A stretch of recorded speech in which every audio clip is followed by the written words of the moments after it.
Magali, je te donne immédiatement la parole en te remerciant d'avoir accepté de participer à ce forum. Alors bonjour et merci pour l'invitation à participer au forum et pour la présentation. Donc comme André Ducret a dit, le travail que je présente aujourd'hui, c'est mon mémoire de licence que j'ai fait ici à la faculté de sciences politiques. Et dans ce travail, j'ai voulu étudier la réaction de la Suisse face à la critique de ses institutions et les figures du pouvoir par un artiste financé par des subventions publiques. Et c'est donc l'affaire Hirshhorn qui a fait beaucoup de bruit fin 2004 et dont vous vous souvenez peut-être, qui m'a servi de cas d'étude pour ce travail. Donc je vais commencer par un retour sur l'affaire Hirshhorn. En décembre 2004, Thomas Hirshhorn, un artiste suisse très reconnu dans le monde de l'art contemporain, le magazine Art Review de novembre 2007 le classe encore à la 44e place de leur palmarès mondial des personnalités les plus influentes du milieu, expose au Centre culturel suisse de Paris son installation intitulée Swiss Democracy.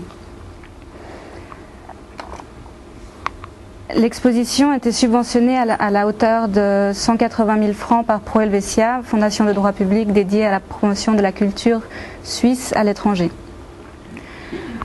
Très engagé politiquement, l'artiste avait déclaré vouloir, à travers son œuvre, désidéaliser la démocratie et déstabiliser la bonne conscience démocratique. L'affiche de l'exposition, comme vous pouvez le voir, est déjà assez saisissante, avec la juxtaposition des drapeaux de la Suisse et de ses cantons fondateurs à une photo montrant un des prisonniers ensanglantés de la prison d'Abu Ghraib en Irak.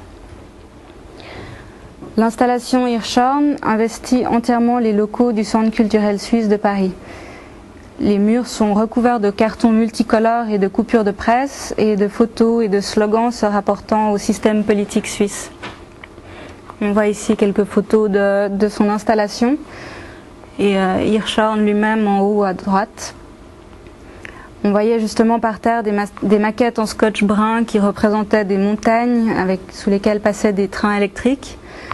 Et il y avait aussi une bibliothèque regroupant des ouvrages sur la démocratie et une pièce de théâtre qui était présentée tous les jours par la compagnie Gwenaël Morin, qui réinterprétait la pièce de Schiller Guillaume Tell. C'est notamment dans cette pièce qu'on pouvait voir un des acteurs mimer un chien qui urinait contre une photo du conseiller fédéral Blocher. Et Morin avait déclaré vouloir interroger la figure symbolique de tel libérateur pour critiquer la mythologie de la démocratie. La manifestation avait duré 8 semaines et attiré environ 30 000 visiteurs, ce qui est un record pour le centre culturel qui en compte en moyenne, selon les chiffres donnés sur son site, dans les 35 000 par année normalement. La polémique avait débuté au lendemain du vernissage avec la publication d'un article sur l'exposition dans le journal Le Matin. Le quotidien critiquait notamment l'association des symboles nationaux à des images de torture, comme on voit sur l'affiche, ainsi que ce qu'il dénonçait comme une atteinte à la personnalité de Blocher. Le journal reprochait également à l'artiste de refuser d'exposer en Suisse, vu qu'il avait dit à l'élection du conseiller fédéral Blocher qu'il ne viendrait plus exposer en Suisse tant qu'il serait au conseil fédéral. Donc il lui reprochait de refuser d'exposer en Suisse, mais d'accepter tout de même l'argent public pour financer son exposition à l'étranger et de s'en servir en plus pour salir l'image de la nation. Comme les dates de la manifestation coïncidaient avec le débat devant le Parlement suisse du budget 2005 de la Confédération, le Conseil d'État avait entamé un large débat sur l'exposition Hirshhorn et avait marqué sa désapprobation face à cette exposition par une punition financière sous la forme de la coupe d'1 million dans le budget Pro Helvetia pour une année, estimant, comme le quotidien Le Matin, qu'une fondation à financement public n'avait pas à présenter une exposition insultante à l'égard de Christophe Blocher. Le Conseil national avait lui refusé cette proposition, mais comme aucun terrain d'entente n'avait pu être trouvé, c'est finalement les chiffres les plus bas votés par un conseil en 3e lecture qui avaient été approuvés conformément à la loi sur le Parlement, confirmant ainsi la baisse d'1 million dans le budget de 2005 de Pro Helvetia. Pour Laurent Wolf, qui sera l'intervenant la semaine prochaine et qui consacre un chapitre à cette affaire dans son ouvrage « Après le tableau », l'affaire Hirshhorn pose la question de la liberté de l'art dans les sociétés ouvertes. C'est une manifestation de l'incompréhension du public en tant que spectateur et consommateur d'art, mais aussi en tant que collectivité publique qui participe au financement de telles œuvres face à l'art contemporain qui fait connaître ses opinions avec violence, avec la volonté de déranger. La Suisse a pourtant fait le choix d'une politique culturelle que le Conseil fédéral qualifie volontiers de tradition de mécénat d'État. Pour citer le conseiller fédéral en charge du département fédéral de l'intérieur, dont dépend la culture, un État mécène élabore les conditions cadres, ensuite les artistes doivent pouvoir évoluer en liberté. Et c'est d'ailleurs dans ce but que Pro Helvetia a un statut de fondation indépendante. Mais ça, c'est la théorie qui semble bien être contredite par la réaction du Parlement, puisqu'il est allé jusqu'à sanctionner une institution pour le contenu d'une exposition qui ne lui convenait pas. Je me suis donc demandé ce qui avait fait réagir le Parlement, si c'était un problème de définition de la politique culturelle suisse, ou si c'était un problème de définition de la liberté de l'art, comme le postule Laurent Wolf. Pour pouvoir répondre à cette question, j'ai fait une analyse de contenu sur les discours parlementaires qui ont eu lieu pendant la session du budget 2005, en prenant comme corpus tous les débats des deux chambres dans le cadre du vote qui ont mené à la décision de suppression du million dans le budget Pro Helvetia. Et pour appuyer mon analyse, j'ai développé les deux axes théoriques suivants: les politiques culturelles d'un côté et la notion de liberté d'expression, ou plutôt de liberté d'art dans une société démocratique. Donc en ce qui concerne les politiques culturelles, c'est un premier axe qui s'intéresse au fonctionnement des différentes politiques culturelles à partir d'une typologie développée par François Colbert qui identifie 3 modèles de politique culturelle se rapportant chacune à un pays comme exemple. Ce sont les modèles de l'État facilitateur qui se rapportent au modèle américain, de l'État architecte qui se rapporte au modèle français et de l'État mécène qui se rapporte au modèle britannique de politique culturelle et que je présente ici de manière assez condensée. Donc l'État facilitateur, c'est donc le modèle américain de politique culturelle. C'est un modèle dans lequel l'État n'a pratiquement pas de rôle direct pour la promotion de la culture ne faisant pas partie des compétences du gouvernement fédéral. Et c'est donc une politique où c'est le financement privé qui a pris le relais par le biais de fondations comme la Fondation Rockefeller ou la Fondation Ford et par le biais d'entreprises. On parle donc ici d'État facilitateur parce que l'État intervient essentiellement de manière indirecte en avantageant fiscalement les entreprises qui donnent des fonds à la culture. Le modèle d'État architecte, donc le modèle propre à la France, qui est une politique culturelle beaucoup plus centralisée, avec un ministère de la Culture qui adopte un mode de subventionnement direct en choisissant lui-même les artistes et les entreprises qui l'aident pour la culture. Dans un tel modèle, l'État est architecte dans le sens où il décide de la culture qu'il présente à ses citoyens, celle-ci ayant comme but d'aider à la construction de l'identité et de l'unité nationale, avec des termes de démocratisation de la culture et de décentralisation de la culture qui reviennent beaucoup. Dans ce modèle, la culture se doit également de représenter la nation à l'étranger. Elle prend comme rôle, ça devient un véritable fer de lance de la politique étrangère. C'est une façon de gérer la culture qui est profondément politique. Le dernier modèle, qui est celui de l'État mécène, c'est un modèle dans lequel l'État soutient la culture par l'intermédiaire d'institutions publiques. En Grande-Bretagne, ils sont appelés les Arts Council of England et des différentes parties de la Grande-Bretagne qui fonctionnent, eux, de manière autonome. C'est le Parlement qui décide de leur budget, qui nomme les comités, mais il ne peut pas leur demander des comptes sur leurs choix artistiques. C'est un modèle qui fonctionne selon le principe de arm's length, donc à distance en maintenant les institutions de soutien à la culture à distance du pouvoir, tout en soulignant leur importance par un budget substantiel. Tous ces types de politiques culturelles appliquent une logique très différente sur la promotion du domaine artistique, mais elles n'ont pas, selon Colbert, d'influence sur le nombre de spectateurs ni sur la diversité du public. Par contre, elles ont des répercussions profondes sur le paysage culturel d'un pays selon la manière qu'elles ont de soutenir les arts. Dans le cadre de l'État facilitateur, notamment aux États-Unis donc, les mécènes privés seront plus sensibles aux retombées positives en matière de renommée ou sur le plan économique. Les mécènes n'agiront pas donc en tant qu'amateurs d'art désintéressés, mais plutôt en tant que sponsors cherchant une vitrine, ce qui aura pour conséquence que les sujets qui présentent une trop grande controverse sont en général évités, en tout cas pour les événements qui ont une grande visibilité.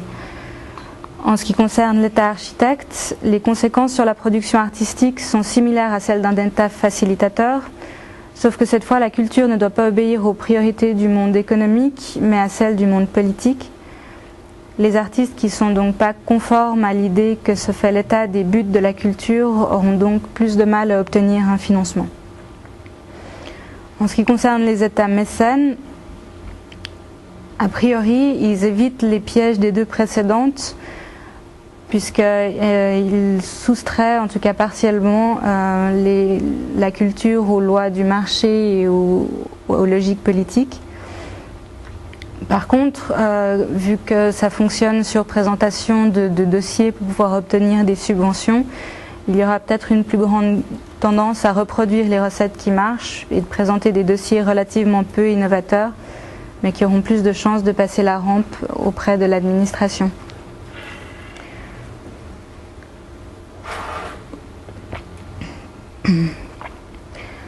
En ce qui concerne la Suisse, en vertu du principe de double subsidiarité, le soutien à la culture est du ressort principalement des cantons et des communes. Il y a donc une multitude de politiques culturelles sur le territoire, mais ici c'est plutôt le niveau fédéral qui nous intéresse. Donc au niveau fédéral, c'est l'Office fédéral de la culture qui chapeaute la promotion culturelle suisse. Et c'est lui qui est chargé principalement des décisions en matière de politique culturelle. Il s'appuie ensuite sur Pro Helvetia, fondation qui obtient le statut de fondation de droit public en 1949 et qui fonctionne plus ou moins comme un Arts Council en Angleterre. La fondation est financée par la Confédération, qui lui attribue un crédit cadre sur une durée de 4 ans, mais elle reste cependant entièrement autonome dans sa prise de décision. L'attribution des subventions aux artistes au niveau fédéral est donc gérée selon le principe de arm's length, rapprochant ainsi la politique culturelle suisse à celle d'un État mécène.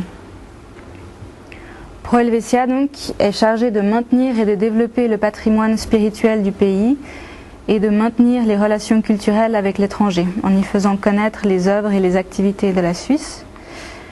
Elle travaille pour cela en partie avec des permanences implantées à l'étranger, comme le Centre culturel suisse de Paris, qui dépend directement de la Fondation et qui a ouvert ses portes en 1985 avec pour mission de donner une visibilité aux artistes suisses à Paris et d'y faire connaître la scène artistique helvétique. Donc ça c'est pour les modèles de politique culturelle. Je vais passer maintenant au deuxième axe du cadre théorique, qui est celui de la liberté d'expression et plus précisément de la liberté d'expression des artistes, donc de la liberté de l'art. Donc la liberté d'expression est une valeur centrale en démocratie et figure donc au chapitre des droits fondamentaux dans la Constitution, mais ce qui est intéressant de constater, c'est que la liberté de l'art fait également partie d'un article à part dans la Constitution, qui est l'article 21, et qui dit la liberté de l'art est garantie. Ce qui amène à se demander si la liberté de l'art implique des règles différentes de celles de la liberté d'expression. Et si c'est des règles différentes, est-ce que c'est une liberté plus large ou plus restrictive? Pour les spécialistes du droit constitutionnel, cet article n'amène pas de protection supplémentaire aux artistes s'ils expriment leur opinion par une œuvre d'art que n'importe qui d'autre qui exprime son opinion sur la place publique. Donc les artistes sont soumis aux mêmes règles que tout le monde, ils doivent respecter les mêmes restrictions à la liberté d'expression codifiées par le droit pénal, comme l'interdiction d'incitation à la guerre, à la haine raciale, l'interdiction d'appel à la violence ou les règles concernant la diffamation. Malgré ces lois, il y a régulièrement des scandales autour de l'art contemporain qui est accusé de présenter des œuvres choquantes, violentes et parfois à la limite de la légalité. Et il est des fois difficile de déterminer si l'artiste est allé trop loin dans la représentation de la violence ou si ce sont des œuvres légitimes parce qu'elles cherchent à questionner notre société. La question des limites de l'art est donc délicate et provoque des débats éthiques. On peut prendre comme exemple l'affaire du bébé mouette. En 2005, le Kunstmuseum de Berne avait exposé l'avant-garde chinoise de la fin du XXe siècle. Et une des œuvres représentait 6 bocaux remplis de formol. 5 d'entre eux contenaient des corps de mouettes et le 6e contenait un corps de mouette sur lequel était greffée une tête de fœtus humain. Et l'œuvre avait à l'époque été temporairement retirée de l'exposition pour que puisse avoir lieu un débat éthique sur la question et savoir si l'œuvre d'art pouvait être réintégrée dans l'exposition ou si ça allait trop loin. Elle avait finalement été réintégrée dans l'exposition. Ce genre de débat amène toujours 2 prises de position assez contrastées. Il y a d'un côté les partisans de l'art peut tout faire, tout dire, et c'est même son rôle de le faire. Et l'autre tendance du débat est celle de dire qu'on ne peut pas tout faire en art parce que la visibilité des œuvres engendre une responsabilité plus grande que pour les kidam et qu'il faut donc avoir un certain contrôle sur les œuvres. En 1976, la Cour européenne des droits de l'homme statuait que la liberté d'expression ne vaut pas seulement pour les informations et les idées accueillies avec faveur ou considérées comme inoffensives ou indifférentes, mais aussi pour celles qui heurtent, choquent ou inquiètent l'État ou une fraction quelconque de la population. La Cour fait ici une distinction cruciale que j'aimerais relever entre l'État et la société civile. En effet, une restriction qui est mise à l'art pour protéger les morts d'une utilisation abusive de leurs dépouilles n'a pas du tout la même implication qu'une limite mise à l'art pour protéger le pouvoir politique, par exemple, vu que le danger de dérive n'est pas du tout le même. Une vision trop restrictive de ce qu'on a le droit de dire sur le gouvernement est beaucoup plus problématique dans une démocratie pour les artistes, comme pour les chercheurs d'ailleurs, et pour la société civile en général, ce qui rend la question des limites encore plus délicate. Dans le cas de l'affaire Hirshhorn notamment, c'est un artiste qui se montre critique envers Christoph Blocher notamment dans le cadre d'une de ses œuvres, mais c'est pas la même chose, c'est pas une personne au hasard qu'il critique, mais c'est bien un conseiller fédéral qui a un rôle sur la scène publique et qui lui-même en général a des prises de position assez radicales. C'est donc une distinction qu'il faut faire entre la critique du pouvoir et l'utilisation d'une dépouille dans une œuvre d'art contemporaine.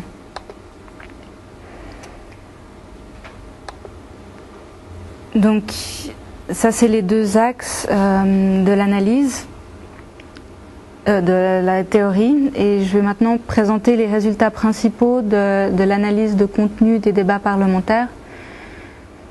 Donc pour reconstruire plus fidèlement les débats, j'ai divisé mes résultats entre partisans du retrait d'1 million dans le budget de Pro Helvetia, donc ceux qui ont voté pour la proposition demandant une punition financière après l'affaire Hirshhorn, et ceux qui s'opposaient à cette coupe budgétaire.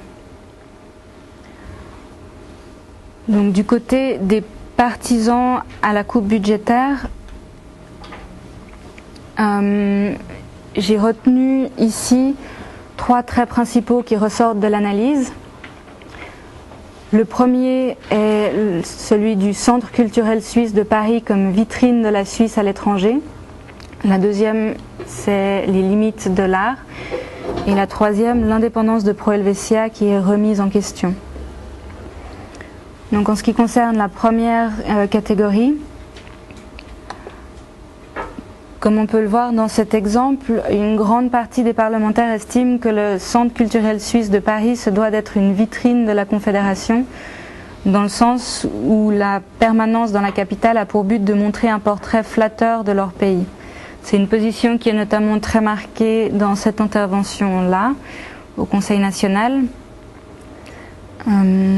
puisque cette exposition est d'ordre principalement politique, qu'un message politique est transmis contre la Suisse, la prison Abu Ghraib, etc. N'eût-il pas mieux valu, puisqu'il s'agit de déclencher un débat de société, faire cette exposition en Suisse, où nous aurions pu avoir ce débat entre nous, plutôt que d'aller la faire à Paris, où on devrait quand même pouvoir attendre de Pro Helvetia et pas Contra Helvetiam, qu'elle soit une vitrine qui induise les gens à avoir une image positive de la Suisse. Ce débat peut être mené à l'intérieur, entre nous, mais les Parisiens n'ont rien à voir si un chien fait pipi contre M. Blocher. Donc, ce qu'on peut constater déjà ici, c'est que la critique de la Suisse et de ses institutions, particulièrement à l'étranger, est considérée ici comme étant quelque chose de très négatif. On voit les termes de contre la Suisse, contra Helvetiam, etc. Et c'est quelque chose qu'on constate dans les débats parlementaires. C'est un refus assez catégorique du fait que l'argent public puisse servir également à financer les artistes qui remettent en question le système politique suisse, puisque dans les débats, la plupart des parlementaires estiment que la critique des institutions, c'est insulter la Suisse et aller contre la Suisse. Et ce genre de prise de position concerne la bonne majorité des contributions parlementaires. Non seulement on ne considère pas que l'œuvre d'Hirshhorn puisse avoir une quelconque valeur artistique, ni même que le débat qu'il essaye de lancer a un quelconque intérêt, mais on estime surtout que les subventions fédérales doivent être utilisées pour montrer la Suisse sous son meilleur jour dans un effort publicitaire. Donc aller à l'étranger pour remettre en question la Suisse, c'est particulièrement négatif pour la Suisse parce que ça la montre sous un mauvais jour. C'est une façon de réagir qui ne relève pas vraiment d'une logique d'État mécène, mais plutôt d'une logique d'État architecte. L'État architecte demandant à la culture d'être le fer de lance de la politique extérieure et donc de représenter le pays à l'étranger. Une deuxième catégorie qui est aussi liée à cette première, qui est celle des limites d'art. La définition que les parlementaires donnent aux limites d'art, donc ceux qui sont pour la coupe budgétaire, est très restrictive. On voit ici les termes de bienséance, de respect et de dignité, qui sont justement pour la plupart des limites que l'art contemporain s'est appliqué à transgresser. Et d'autres parlementaires vont même jusqu'à dire que ce qu'a fait Hirschhorn n'est pas de l'art parce qu'ils auraient pu faire cette exposition eux-mêmes. Donc la critique, j'aurais pu le faire moi, c'est pas de l'art. Donc ces réactions montrent une compréhension de l'art contemporain très limitée, non seulement du point de vue esthétique, mais aussi du point de vue du contenu critique des œuvres. Et ce qu'on remarque aussi, c'est que les parlementaires ne font aucune distinction entre la critique d'un kidam et de la critique d'un représentant du pouvoir. On retrouve ici le refus de remise en question de la Suisse officielle, mais argumenté cette fois plus sur les termes de ce que l'État a le droit ou ce que l'État doit ou ne doit pas financer avec les subventions publiques, mais en des termes d'art et en disant ce qui est de l'art ou qui n'est pas de l'art et ce que l'art a le droit de représenter et n'a pas le droit de représenter. Et ces deux constatations, donc que Pro Helvetia est allé trop loin en finançant cette exposition au Centre culturel suisse et que Hirschhorn est allé trop loin avec son exposition, amène à la remise en question de l'indépendance de Pro Helvetia. Donc les parlementaires constatent que Pro Helvetia ne respecte pas les buts qu'il lui attribue de mise en valeur du pays. Et leur conclusion, c'est pratiquement inévitablement la même. C'est en substance qu'ils ne veulent plus dorénavant financer ce genre d'affaires, d'incidents, et qu'il faudrait désormais que le Parlement exerce une surveillance sur la Fondation pour que de tels incidents ne se reproduisent pas. Ils font donc une impasse sur le fait que le Parlement n'a pas de compétences pour signifier à Pro Helvetia ce que la Fondation peut subventionner ou pas. Et au contraire, il en irait même de la responsabilité du Parlement d'exercer un contrôle sur la Fondation avec l'intention affichée dans certaines prises de position de ne plus laisser passer des œuvres qui critiquent l'État de manière aussi frontale. On est là encore loin de la politique d'État mécène revendiquée par l'Office fédéral de la culture. On demande au contraire un contrôle accru du politique sur la promotion de la culture, ce qui va de nouveau dans le sens d'une politique d'État mécène, d'État architecte. Du côté des parlementaires qui s'opposent à cette punition financière, j'ai retenu deux catégories ici qui sont l'importance d'une culture critique et de nouveau la remise en question de l'indépendance de Pro Helvetia. Donc, en ce qui concerne l'importance de la culture critique, on voit donc du côté des parlementaires qui s'opposent à cette coupe budgétaire, il y a un ton légèrement différent face à l'art.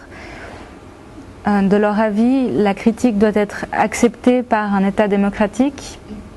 Et il y en a même certains, mais ils se réduisent à vraiment un ou deux parlementaires qui considèrent que cette fonction de l'art est positive et nécessaire à une société libérale, comme on peut le voir dans cet exemple-là, où une conseillère nationale estime qu'il peut y avoir un certain intérêt à montrer que la Suisse n'est pas la somme de ses clichés.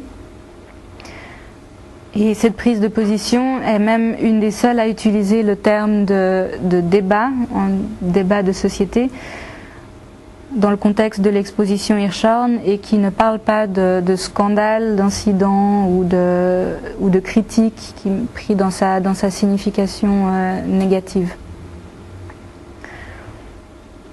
Par contre, on voit que cette prise de position ne traite pas de façon claire la question des subventions de la culture.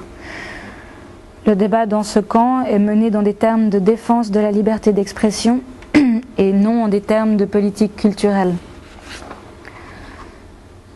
Les parlementaires affirment donc uniquement le droit à la critique dans une démocratie, mais ils ne défendent pas pour autant l'idée que l'État puisse amener une aide sous forme de subvention publique aux artistes qui se montrent critiques de l'État et de ses institutions.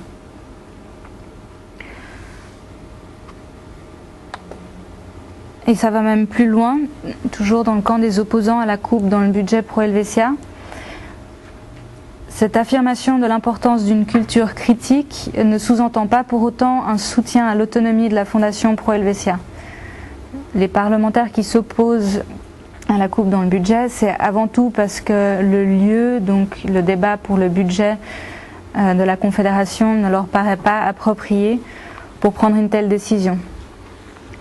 Comme on le voit dans l'exemple proposé, c'est justement le contraire. Le conseiller aux États dit qu'il votera la proposition des 34 millions, donc qui est la proposition qui ne coupe pas de millions dans le budget Pro Helvetia.